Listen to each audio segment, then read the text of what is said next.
خب سلام، اومدیم با یه تنفس دیگه به اسم تنفس جعبه‌ای یا تنفس نیروی دریایی آمریکایی ها. قبل از اینکه بخوایم شروع کنیم خواهش میکنم ازتون که این پایماینا یه دکمه هست سابسکرایب، لطفاً اونو بزنید. هر جور دیگه هم که میتونید با لایک کردن و شیر کردن یا هر روش دیگه، کامنت و هر چیز دیگه به هم کمک کنید که این ویدیو دیده بشه. خب بریم برای تنفس جعبه‌ای.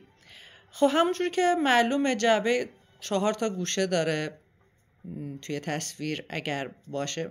مثلا ببینید همین تصویر جعبه پشت سر من جالب بود، همین الان ذهنم رسید که بهتون بگم. خب برای هر گوشش 4 ثانیه رو در نظر بگیرید. گوشه اول 4 ثانیه دم هست، گوشه دوم 4 ثانیه حبس نفس هست، مکس هست که به آرامی انجام میشه. گوشه سوم 4 ثانیه بازدمه. گوشه چهارم دوباره وقتی که هوا بیرونه دوباره ما 4 ثانیه مکس رو خواهیم داشت و دور بعدی تنفس رو شروع میکنیم بعدش. این چرخه چند بار باید تکرار بشه. بعد از اینکه چند بار تکرار شد تاثیرش رو حتما توی بدنتون آنالیز بکنید، تحلیل بکنید، چشاتون رو ببندید، بهش فکر بکنید که چه تاثیراتی داشته. مطمئنم که اثرش رو خودتون بهتر درک خواهید کرد. این تنفس روی سیستم پاراسمپاتیک بدن تاثیر داره و اونو فعال میکنه. میدونید که بدن آدما 2 تا سیستم داره، یکیش سمپاتیکه یکیش پاراسمپاتیکه.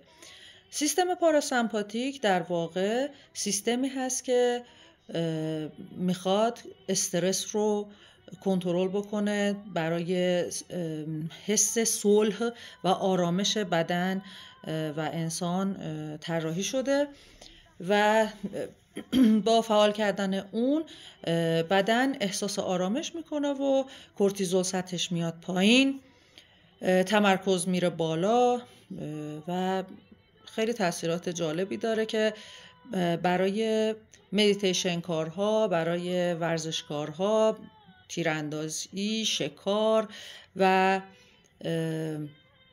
حتی توی ارتش و برای کسانی که میخوان چیزی رو مطالعه بکنن و همینطور ادامه بدید. برای هر چیزی که به تمرکز نیاز داره حتما مفید هستش.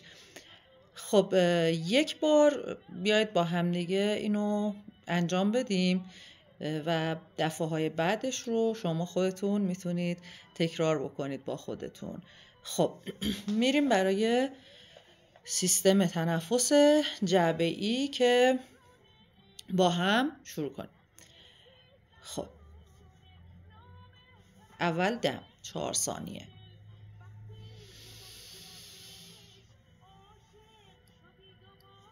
مکس 4 ثانیه به آرامی،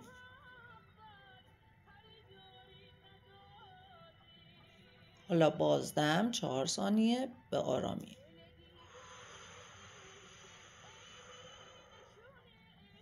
دوباره مکس بدون نفس کشیدن،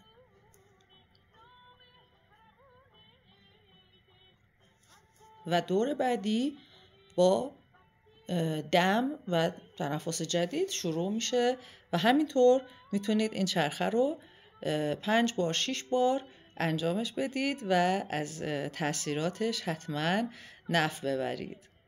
خوشحال میشم که حتما کانال رو داشته باشید و از ویدیوهای بعدی هم استفاده بکنید. منم کنارتون باشم و لذت ببرم. ممنونم.